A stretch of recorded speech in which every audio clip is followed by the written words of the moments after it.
आज का लेक्चर है इलेक्ट्रोकेमिकल सीरीज़। काफ़ी जो हम इलेक्ट्रोड पोटेंशियल पढ़े उसके बाद बाकी चीज़ें जो हमने पढ़ ली, तो अब इस इलेक्ट्रोकेमिकल सीरीज़ को समझने के लिए हमें उनको थोड़ा सा रिकॉल करना होगा कि ये इलेक्ट्रोकेमिकल सीरीज़ होता क्या है, और इसमें आगे हम इसके एप्लीकेशन पढ़ेंगे जिसमें ज़्यादातर आपसे क्वेश्चन पूछे जा सकते हैं। तो electrochemical series, first of all इसको जब हम डिफ़ाइन करेंगे कि list of elements according to their reduction electrode potential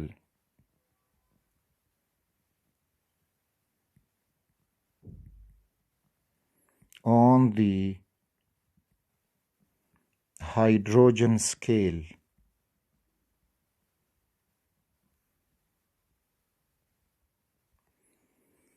यानी जितने भी एलिमेंट्स हैं वो हाइड्रोजन के साथ कंपेयर किए गए। जिस तरह हमने स्टैंडर्ड हाइड्रोजन इलेक्ट्रोड में देखा, तो उसमें जब हम कंपेयर कर रहे थे तो फॉर एग्ज़ाम्पल ये स्टैंडर्ड हाइड्रोजन इलेक्ट्रोड है और इसके साथ हमने जिंक को कपल किया, तो इस साइड पे हुआ जिंक। अब हमने देखा कि electron were travelling from zinc to hydrogen electrode. Electron की मूवमेंट ये थी from zinc to standard hydrogen electrode, और इधर जो हमने वोल्ट मीटर लगाया था तो उस वोल्ट मीटर ने शो किया 0.76 वोल्ट। तो इसको हमने कहा कि this is standard oxidation potential of zinc, और वो है 0.76 वोल्ट। अब जब हम इलेक्ट्रोकेमिकल सीरीज बनाएंगे तो जिंक की वैल्यू भी उसमें लिखेंगे, कॉपर की वैल्यू भी लिखी होगी, दूसरे जितने भी एलिमेंट्स हैं जिनको स्टैंडर्ड हाइड्रोजन इलेक्ट्रोड से कंपेयर किया गया है तो उनके वैल्यूज आप उधर देख सकते हो। तो फॉर एग्जांपल इसके साथ स्टैंडर्ड हाइड्रोजन इलेक्ट्रोड के साथ अब कॉपर को कंपेयर किया गया, दिस इज द कॉपर।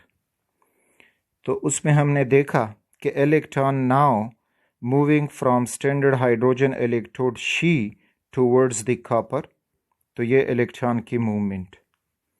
और देखा कि इधर जो वोल्ट मीटर है वो रीडिंग शो कर रहा है 0.34 वोल्ट। तो ये जो वैल्यू हमें वोल्ट मीटर ने दी तो ये कहलाई standard reduction potential of copper, that is 0.34 volt. अच्छा, अब जब हम इनको लिस्ट में लिखेंगे तो लिस्ट में देखें आईयूपीएसी वाले international union of pure and applied chemistry, ये नाम याद हो, IUPAC, international union of pure and applied chemistry.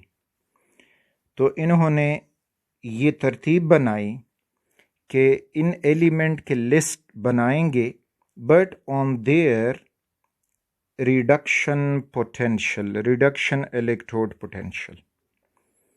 यानी इधर अगर हम देखें प्रैक्टिकली तो जिंक ऑक्सीडाइज हो रहा है और ये वैल्यू दे रहा है। इधर अगर हम कॉपर देखें तो कॉपर रिड्यूस हो रहा है तो ये वैल्यू दे रहा है। लेकिन जो लिस्ट हम बनाएंगे, तवज्जो दे जाएं, अब जो लिस्ट बनेगा तो लिस्ट में हम सब की रिडक्शन पोटेंशियल वाली वैल्यू डालेंगे। तो जिंक की जो ये वैल्यू है ये इसकी ऑक्सीडेशन पोटेंशियल की वैल्यू है। हम इसकी रिडक्शन पोटेंशियल की वैल्यू जब लगाएंगे तो वो उल्टा हो जाएगा। तो E0 standard reduction potential of zinc वो हो जाएगा -0.76 वोल्ट। पॉइंट समझते जाएं। तो अब देखें, ये जिंक की वैल्यू हो गई और ये जो है कॉपर की वैल्यू हो गई, दोनों रिडक्शन वैल्यू हो गए हैं।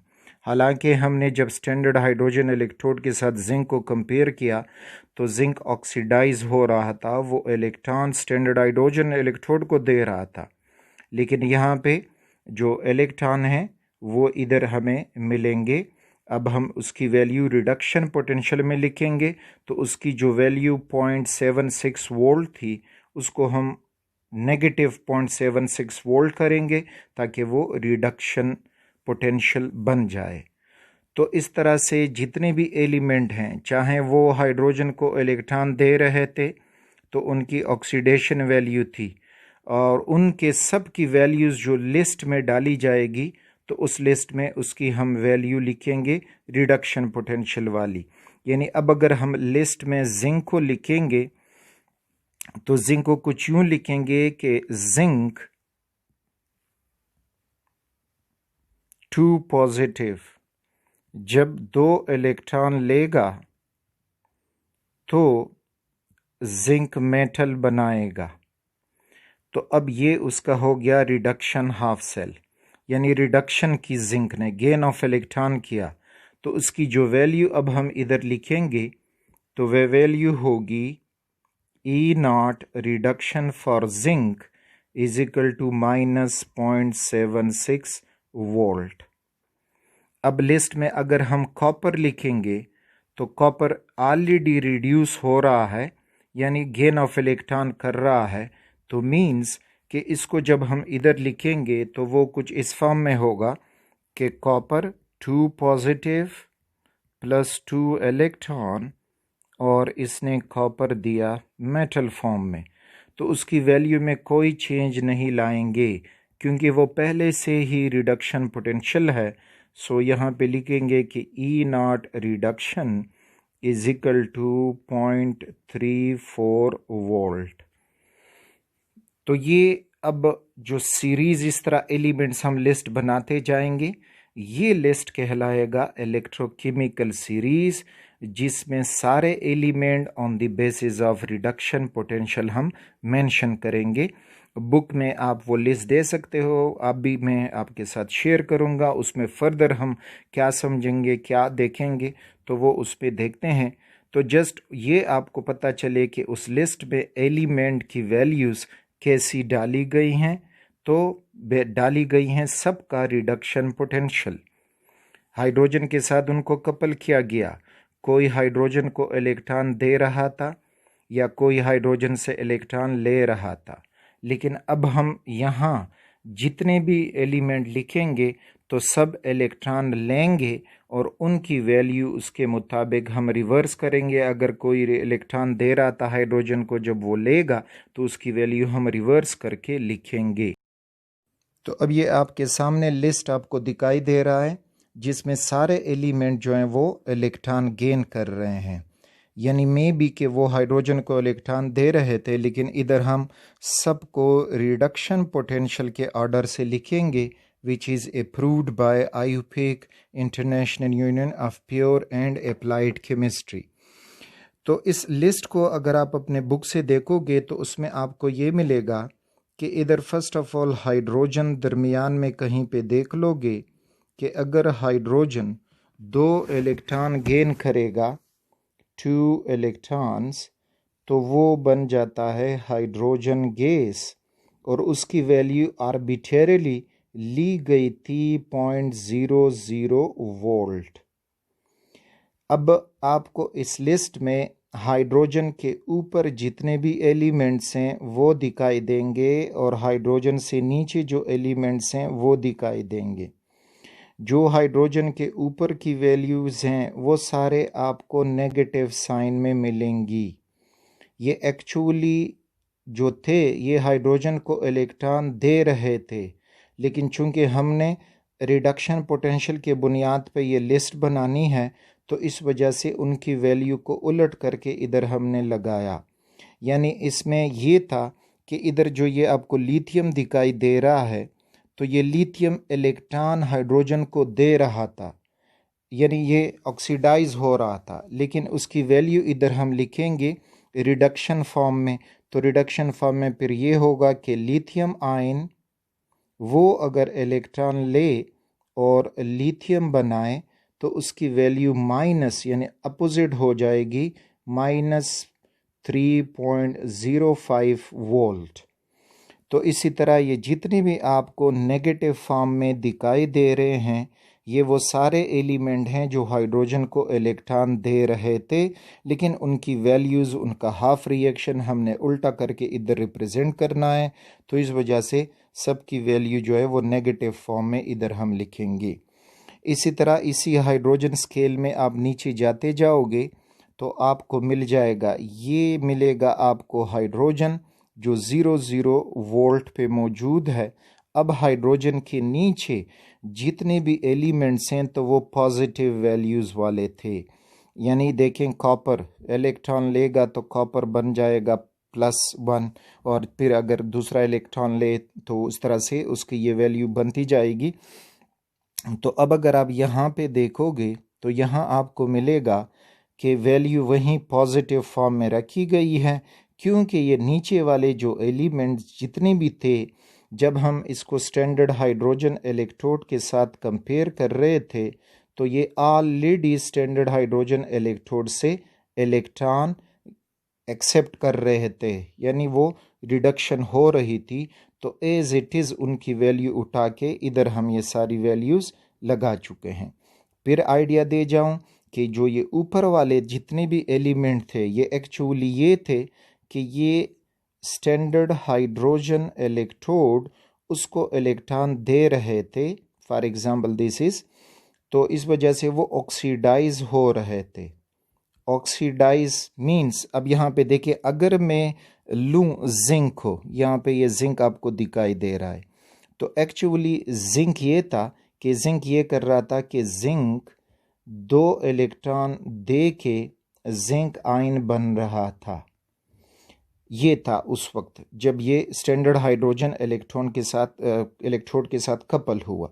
लेकिन जब हम इसको उठा के इधर लिखेंगे तो ये अपोजिट करेंगे, तो अपोजिट कुछ यूँ होगा कि जिंक आयन 2 इलेक्ट्रॉन लेगा और जिंक बनेगा, तो उसकी वैल्यू भी साथ में अपोजिट होके -0.76 वोल्ट हो जाएगी।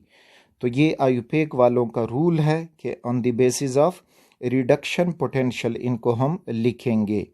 अब इसमें आगे जब हम जाते हैं तो काफ़ी एलिमेंट हैं, जितने भी एलिमेंट उस वक्त डिस्कवर्ड हुए हैं या अभी तक मौजूद हैं, तो उन सब की वैल्यूज़ आपको ये मिलेगी। इन सब की वैल्यूज़ आपको अब पॉजिटिव दिखाई दे रही है, जिसमें सबसे हाईएस्ट पॉजिटिव वैल्यू आपको फ्लोरीन की मिलेगी और सबसे लोवेस्ट पॉजिटिव वैल्यू इधर जो हाइड्रोजन के बिल्कुल करीब आ रहा है, दैट इज़ कॉपर। जब वो 1 इलेक्ट्रॉन लेता है तो उसकी इतनी वैल्यू आपको मिल रही है।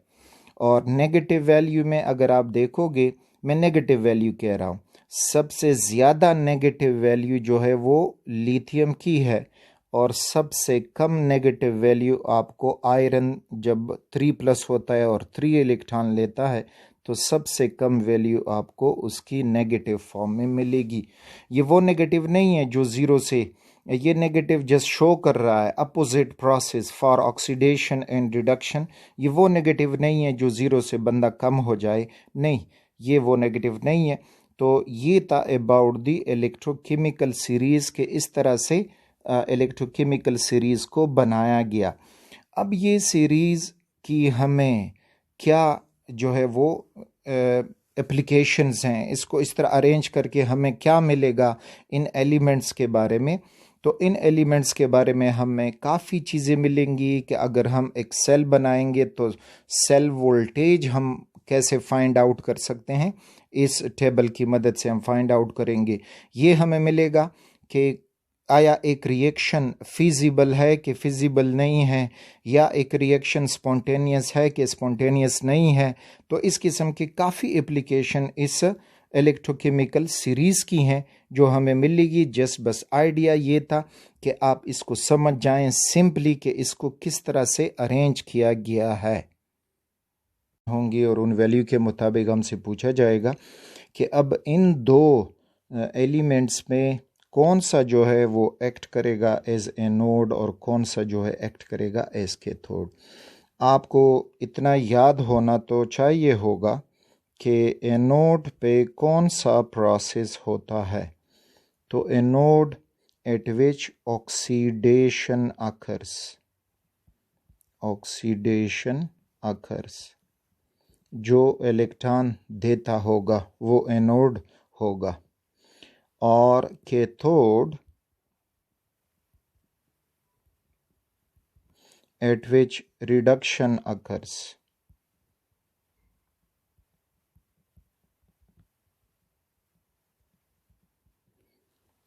तो ये दो वैल्यूज़ हमें जो इलेक्ट्रोड पोटेंशियल की वैल्यूज़ हैं वो हमें बताएंगी कि अब कौन सा एलिमेंट एक्ट करेगा एज एनोड या एक्ट करेगा एज कैथोड।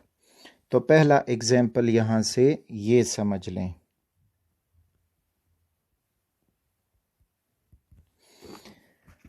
हमें वैल्यूज़ दी गई हैं या हाफ रिएक्शन दिए गए हैं कि जिंक आयन जब 2 इलेक्ट्रॉन गेन करके जिंक बने तो उसका स्टैंडर्ड जो रिडक्शन पोटेंशियल है E0 reduction is equal to -0.76 volt. ये हाइड्रोजन स्केल जो लिस्ट है उससे उठा के इधर लिखी गई। अच्छा, फिर कहते हैं कि कॉपर है और वो जब 2 इलेक्ट्रॉन गेन करे तो कॉपर बन जाएगा। तो यहाँ पे अब हमें इसकी वैल्यू लिख के दी गई होगी कि E0 reduction for copper is equal to positive, लिखा भी जाता है लिखा भी नहीं जाता तो नो प्रॉब्लम, तो वो है 0.34 वोल्ट। जब 2 इलेक्ट्रॉन गेन करे, 1 इलेक्ट्रॉन गेन करे तो 0.16 वोल्ट, इस तरह से वो हो जाता है। अच्छा, अब यहाँ पे हमसे पूछा जाएगा कि भाई कौन सा एलिमेंट एनोड एक्ट करेगा, कौन सा एलिमेंट कैथोड एक्ट करेगा। क्योंकि एक ने इलेक्ट्रॉन देने होंगे तो वो एक्ट करेगा एज एनोड, और दूसरे ने इलेक्ट्रॉन लेने होंगे तो वो एक्ट करेगा एज कैथोड। तो ये वैल्यूज़ हमें बताएंगी कि किस को हमने एनोड सेट करना है, किस को हमने कैथोड सेट करना है। तो रिमेंबर, जब दोनों रिडक्शन वैल्यूज़ हैं, एक नेगेटिव है दूसरा पॉजिटिव है, तो नेगेटिव वैल्यू वाला जो एलिमेंट होगा वो एक्चुअली इलेक्ट्रॉन लूज़र होता है, और जो पॉजिटिव वाला है वो एक्चुअली इलेक्ट्रॉन एक्सेप्टर होता है। तो मीन्स कि जो इलेक्ट्रॉन लूज़र होगा, लॉस ऑफ इलेक्ट्रॉन करेगा, तो वो एक्ट करेगा एज एनोड, और जो पॉजिटिव है इलेक्ट्रॉन एक्सेप्टर है तो वो एक्ट करेगा एज कैथोड। होप के पॉइंट आपके जहन में आया होगा। यानी जिसकी रिडक्शन पोटेंशियल की वैल्यू नेगेटिव है तो वो एक्ट कर सकता है एज एनोड, क्योंकि वो ऑक्सीडेशन करेगा, इलेक्ट्रॉन देगा। तो अब याद रखें, यहाँ से एक पॉइंट आपको ये मिल रहा है कि स्टैंडर्ड हाइड्रोजन इलेक्ट्रोड स्केल पे ऊपर जो नेगेटिव वैल्यू वाले हैं, दीज आर नेगेटिव वैल्यू वाले, और उससे नीचे जब आप देखोगे तो आपको पॉजिटिव वैल्यू वाले, या अपोजिट भी कर सकते हैं, नो प्रॉब्लम, ऊपर पॉजिटिव वाले हों लेकिन एलिमेंट भी फिर ऊपर चेंज हो जाएंगे। तो जो नेगेटिव वैल्यू वाले हैं, these are actually electron losers. ये इलेक्ट्रॉन देना चाहते हैं, यानी ये खुद ऑक्सीडाइज होना चाहते हैं। और जो पॉजिटिव वैल्यू वाले हैं, दे आर इलेक्ट्रॉन एक्सेप्टर्स, तो वो इलेक्ट्रॉन गेन करना चाहते हैं। तो इस वजह से जो नेगेटिव वैल्यू वाला हो, जब हमें इस तरह के केस दिया गया हो कि एक नेगेटिव हो दूसरा पॉजिटिव हो, तो नेगेटिव वाला विल एक्ट एज एनोड, तो ये एक्ट करेगा एज एनोड, और जो पॉजिटिव वाला होगा that will act as cathode. तो यहाँ पे एक कंसेप्ट आपके जहन में होना चाहिए जब नेगेटिव और पॉजिटिव वैल्यूज़ दी गई हों। अच्छा, नेक्स्ट एक ऐसा एग्जाम्पल कि जिसमें दोनों हमें नेगेटिव दिए जाएं, तो फिर हम क्या करेंगे और किस तरह इसको समझेंगे। तो इधर आपने जहन में ये शॉट लेना है, जहन में स्क्रीन शॉट लेते जाएं, ठीक, क्योंकि आपने जब पेपर या क्वेश्चन सॉल्व करने होंगे तो जहन में जो आपके स्क्रीन शॉट्स हैं वहीं आपने इस्तेमाल करने, आपके मोबाइल डिवाइसेस वगैरह में नहीं। ओके, दूसरा एग्जाम्पल, एक ऐसा एग्जाम्पल कि जिसमें दोनों नेगेटिव वैल्यूज़ दी जाएं और फिर हमसे कहा जाए कि अब इसमें कौन सा एनोड एक्ट करेगा और कौन सा कैथोड एक्ट करेगा। तो उसका एग्जाम्पल समझते हैं। तो स्पेस अपने लिए बना दें, ये हुआ हमारा वो एग्जाम्पल। अच्छा, अब इस एग्जाम्पल में हमें वैल्यूज़ जो दी जाती हैं, फॉर एग्ज़ाम्पल मैं वैल्यूज़ लिख दूँ यहाँ से, जो नेगेटिव वाले वैल्यूज़ हैं। हम मैग्नीशियम जब 2 इलेक्ट्रॉन गेन कर जाता है तो ये बन जाता है मैग्नीशियम, और इसकी वैल्यू जो टेबल में दी गई है दैट इज़ -2.37। तो इसकी E0 reduction is equal to -2.37 volt. अच्छा, दूसरा हमें दिया गया है क्रोमियम। सपोज करें कि क्रोमियम है 2 पॉजिटिव और वो 2 इलेक्ट्रॉन गेन करके क्रोमियम बनाए, तो उसकी E0 reduction, standard reduction potential chromium की हमें मिलेगी दैट इज़ -0.74 वोल्ट।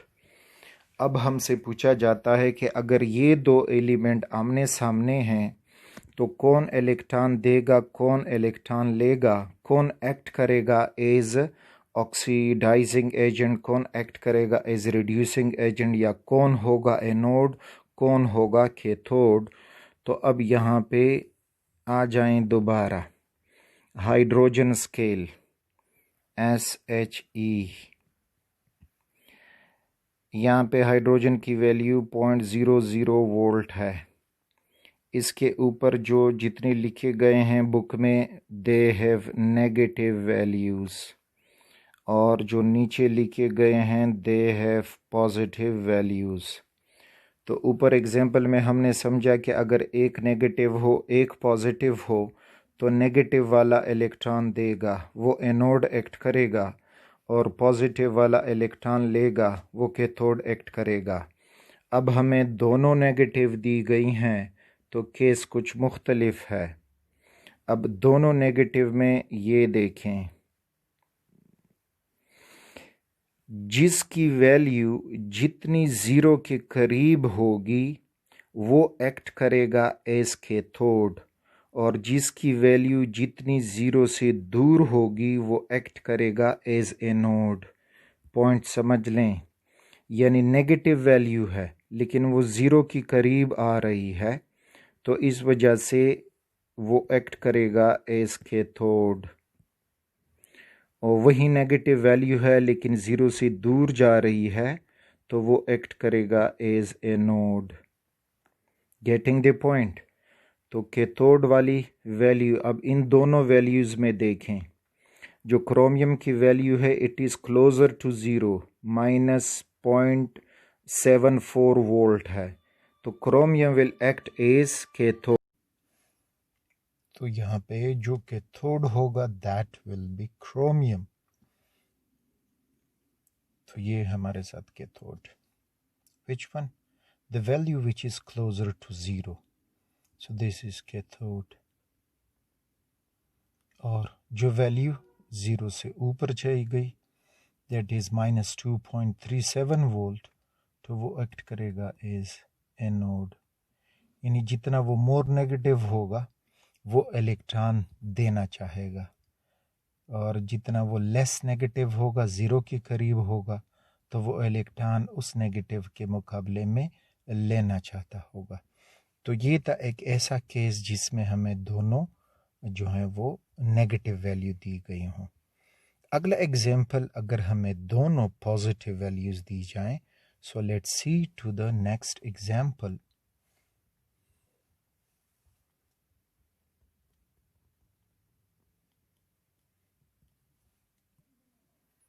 तो ब्रोमीन Br2 जब 2 इलेक्ट्रॉन गेन करे तो 2 ब्रोमाइड आयन बन जाएंगे, और इनका जो E0 रिडक्शन की वैल्यू हमें दी गई है, that value is how much, plus 1.08 plus 1.08 volt.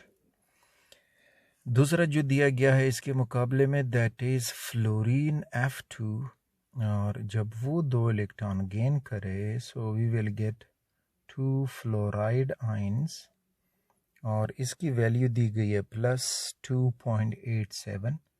तो E0 reduction is equal two plus 2.87 volt.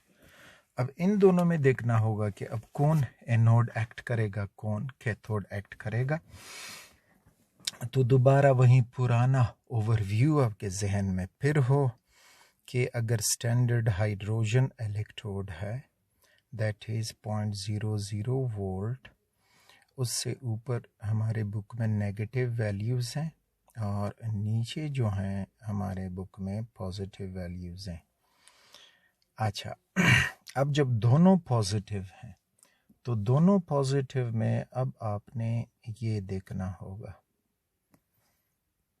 कि वो पॉजिटिव वैल्यू जो ज़ीरो के क्लोज़र है तो वो एक्ट करेगा एज एनोड, और वो पॉजिटिव वैल्यू जो ज़ीरो से दूर चला गया है तो वो एक्ट करेगा एज कैथोड।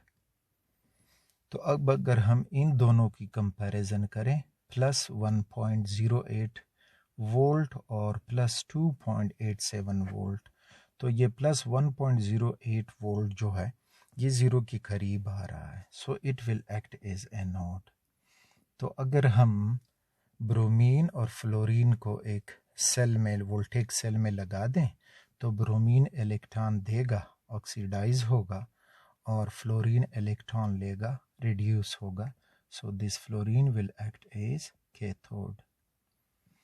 तो इस तरह से क्वेश्चन में आपको वैल्यूज़ दी जाएंगी, इन ही वैल्यू से आपने मालूम करना होगा कि whether the reaction is feasible, spontaneous और नॉन। तो अब हम इस 3 एग्जाम्पल के डिस्कशन से ये आइडिया ले सकते हैं, और वो आइडिया अब इस तरह हम समराइज करते हैं कि ये स्टैंडर्ड हाइड्रोजन इलेक्ट्रोड, बार बार लिख रहा हूँ ताकि आप लोगों को जहन में बैठ जाए, 0.00 वोल्ट। इससे ऊपर जो हैं वो सारे कौन सी वैल्यू हैं आप लोगों को याद हैं, दे आर नेगेटिव वैल्यूज़, और इसके नीचे जो हैं दे आर पॉजिटिव वैल्यूज़। अच्छा, अब इसको देखते जाएं। जो ऊपर हैं नेगेटिव वैल्यूज़ वाले, so they are actually electron losers, और ये गुड रिड्यूसिंग एजेंट हैं या रिडक्टेंट हैं, दीज आर रिडक्टेंट। और जो पॉजिटिव वैल्यू वाले हैं तो दे आर इलेक्ट्रॉन एक्सेप्टर, तो दूसरों से इलेक्ट्रॉन निकलवाएंगे, so these are oxidants, reductants and oxidants.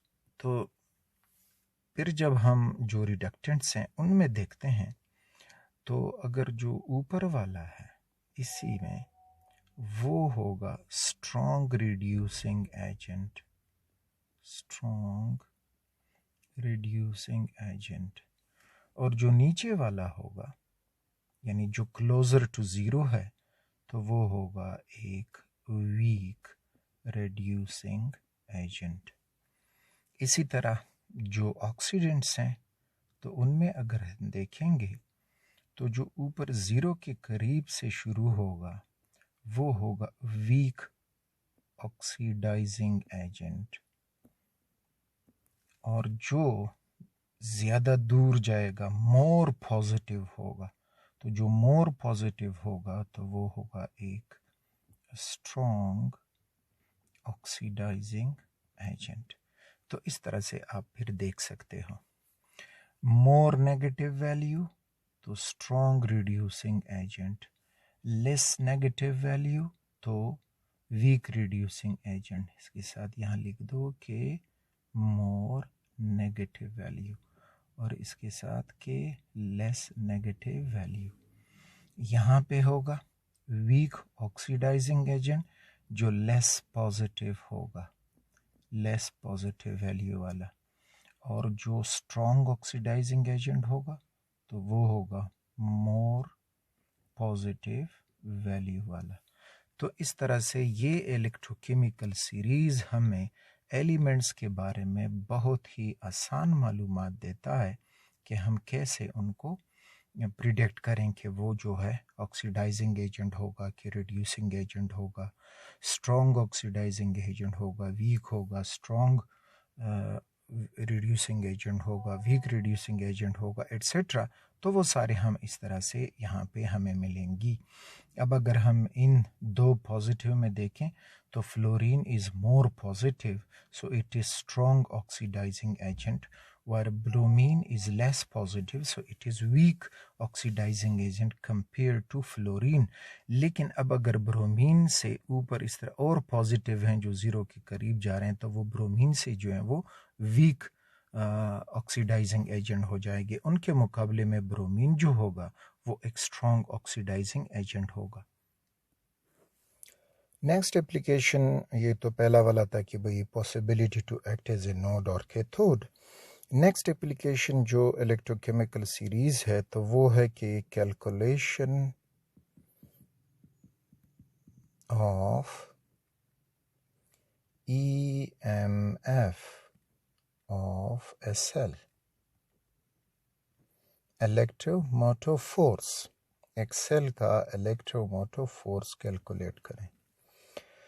आपने देखा होगा कि भाई बैटरीज है, सेल्स हैं, उनके ऊपर लिखा होता है कि ये 3.7 वोल्ट बैटरी है, 1.5 वोल्ट है, या अपनी मोबाइल की बैटरी, लैपटॉप की बैटरी देख सकते हो जिनके ऊपर इस किस्म की आपको वोल्टेज मिलेगी। अब ये वोल्टेज जो है this is EMF of that cell, जिससे हम अपना लैपटॉप या मोबाइल या दूसरी इक्विपमेंट्स चलाते हैं। तो calculating EMF of a cell, तो ये होगा E naught cell, E naught of the cell is equal to E naught reduction plus E naught oxidation। ये फार्मूला इस्तेमाल करेंगे कि जो दो इलेक्ट्रोड्स हम ले चुके हैं जिनसे हमने बैटरी या सेल बनाई है, तब उसका जो है E naught सेल क्या रहेगा, उसका EMF क्या बनेगा। तो उसमें देंगे कि जो कैथोड है उसका रिडक्शन पोटेंशियल क्या है, और जो एनोड है तो उसका ऑक्सीडेशन पोटेंशियल क्या है। वो दोनों यहाँ पे आप एडअप करोगे तो you will get the E naught cell. For example वो कहते हैं कि एक एग्ज़ाम्पल यहाँ से समझ लें कि जिंक इस तरह दिया होगा 2 पॉजिटिव और बना जिंक, और इसका लिखा होगा कि E naught reduction is equal to -0.76 volt. फिर लिखा होगा कि कॉपर 2 पॉजिटिव और बना है कॉपर। तो देखें लेफ़्ट से राइट की तरफ जा रहा है तो रिडक्शन हो रही है जिंक की भी, रिडक्शन हो रही है कॉपर की भी, और इधर लिखा होगा कि E naught reduction is equal to +0.34 volt. अब हमसे कहा जाता है कि अगर हम जिंक और कॉपर की एक बैटरी बनाएं तो उसका EMF क्या होगा। तो देखें, फार्मूला हमारे पास इधर मौजूद। तो फार्मूला में ये है कि E0 of this cell is equal to E0 reduction और E0 ऑक्सीडेशन।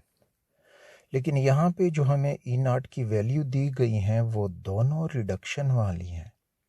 हमें एक वैल्यू चाहिए ऑक्सीडेशन की, तो एक वैल्यू को हमने रिवर्स करना होगा।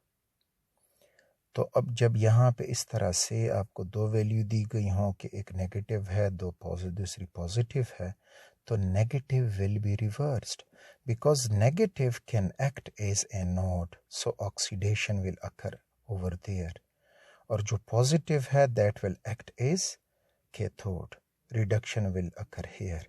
जिस तरह हमने ऊपर एप्लीकेशन में इसको समझा, तो हम क्या करेंगे कि इस वैल्यू जो जिंक की वैल्यू हो उसको रिवर्स करेंगे और वो हो जाएगी E0 oxidation is equal to, तो हो जाएगा प्लस 0.76 वोल्ट।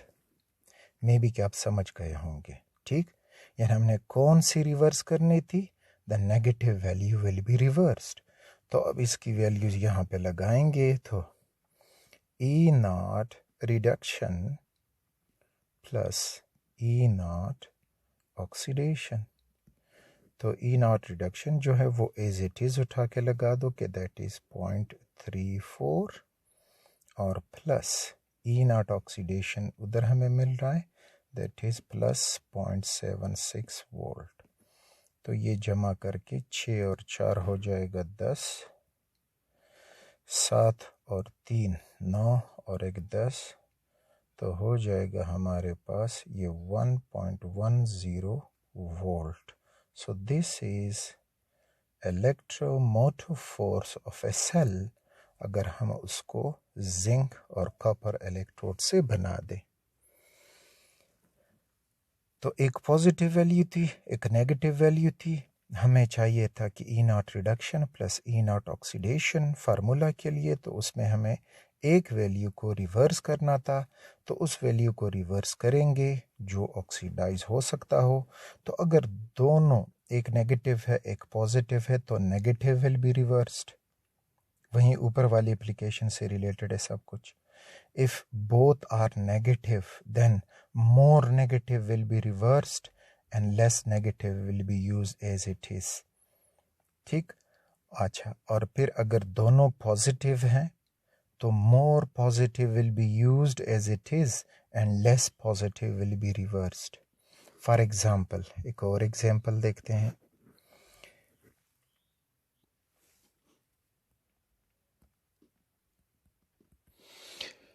तो एग्जाम्पल में दिया जाता है कि E0 और लिखा गया है कुछ इस फॉर्म में कि कॉपर आयन है और वो कॉपर बना और उसकी वैल्यू जो है वो 0.34 वोल्ट है। दूसरा दिया गया है कि E0 of silver ion to become silver और उसकी वैल्यू दी गई है 0.80 वोल्ट। और हमसे कहा जाता है कि अब इसके लिए आप E0 सेल कैलकुलेट करें। तो इसका E0 सेल कैलकुलेट करने के लिए अगेन हमने वही फार्मूला इस्तेमाल करना होगा कि E0 cell is equal to E0 reduction plus E0 oxidation. अच्छा, कभी कभी ये फार्मूला आपको इस तरह भी मिल सकता है कि E0 cell is equal to E0 reduction होती है कैथोड पे, तो E0 of cathode plus oxidation होती है एनोड पे, तो E0 ऑफ एनोड। अच्छा, अब एग्जाम्पल में जो हमें वैल्यू दी गई हैं तो दोनों जो हैं गेन ऑफ इलेक्ट्रॉन करके कॉपर बन रहा है कॉपर आयन से, और सिल्वर गेन ऑफ इलेक्ट्रॉन करके सिल्वर बन रहा है। एक को हमें चाहिए कि वो ऑक्सीडेशन कर दे, इलेक्ट्रॉन दे जाए। तो अब यहाँ पे दोनों वैल्यू पॉजिटिव हैं, तो जब दोनों वैल्यू पॉजिटिव हैं तो हमने एक को रिवर्स करना होगा ताकि वो ऑक्सीडेशन बन जाए। तो जब दोनों वैल्यू पॉजिटिव हों so the less positive will be reversed. तो ये 0.34 वोल्ट है और ये 0.80 है, तो मीन्स के कॉपर शुड बी रिवर्स्ड। तो इसका हो जाएगा E0 ऑक्सीडेशन माइनस 0.34 वोल्ट, और सिल्वर का एज इट इज़ रहेगा क्योंकि ये मोर पॉजिटिव है। ठीक, इट्स 0.80 वोल्ट और वो 0.34 वोल्ट। तो अब जो ये E0 ऑक्सीडेशन ये एनोड एक्ट करेगा, और जो E0 यहाँ पे हमने कन्वर्ट नहीं किया तो वो कैथोड एक्ट करेगा, तो उसमें कोई कन्वर्जन की ज़रूरत नहीं है। तो वैल्यूज़ लगा दें, E0 cell is equal to E cathode या रिडक्शन दैट इज़ 0.80 प्लस फार्मूले वाला, और इधर E0 ऑक्सीडेशन या E0 anode that is minus 0.34 volt, minus 0.34 volt हो जाएगा 0.80 माइनस 0.34। तो इससे इसको माइनस करोगे you will get the answer. तो आंसर अगर हम यूँ कर दें कि 0.80 है, 0.34 है, तो 10 से 4 गया तो 6, और इधर 7 से 3 निकला तो 4, तो 0.46 वोल्ट। तो यहाँ पे हो जाएगा 0.46 volt is the EMF of this cell. तो यहाँ पे मतलब समझाने का था कि आपने ऑक्सीडेशन किसको लिखना होगा। तो दोनों पॉजिटिव हैं तो less positive will be reversed.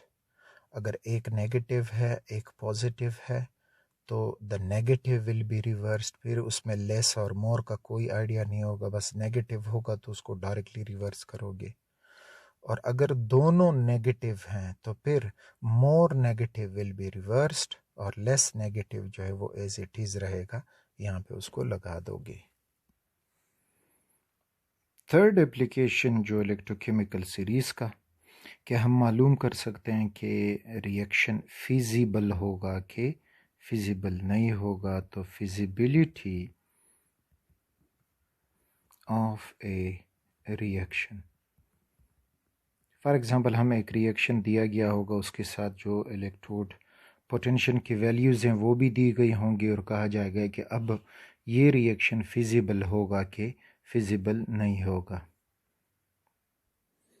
Feasibility of A reaction find करने के लिए हमने ये फार्मूला इस्तेमाल करना होगा कि E0 cell is equal to E0 of anode plus E0 of cathode. तो इसमें अब अगर हमें आंसर नेगेटिव मिले तो मीन्स कि reaction is not feasible.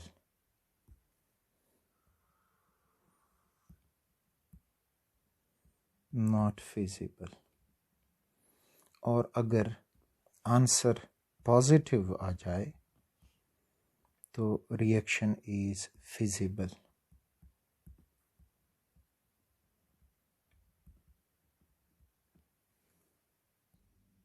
For example हमें ये रिएक्शन दिया गया है।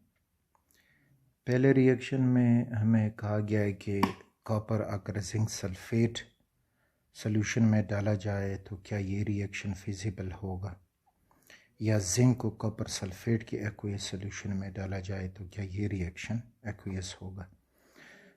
तो अब हम देखेंगे कि किसके लिए जो है ये जो E0 सेल की वैल्यू है जो पॉजिटिव आएगी वही रिएक्शन जो है वो फिजिबल होगा। तो पहला रिएक्शन अगर हम देख लें और उसको एनालाइज करें तो इसमें कॉपर 0 से चला गया है +2 ऑक्सीडेशन स्टेट में, तो मीन्स के कॉपर की ऑक्सीडेशन हो गई है और कॉपर एक्ट कर रहा है एज एनोड। और सेकंड में जिंक +2 ऑक्सीडेशन स्टेट से चला गया है इसी रिएक्शन में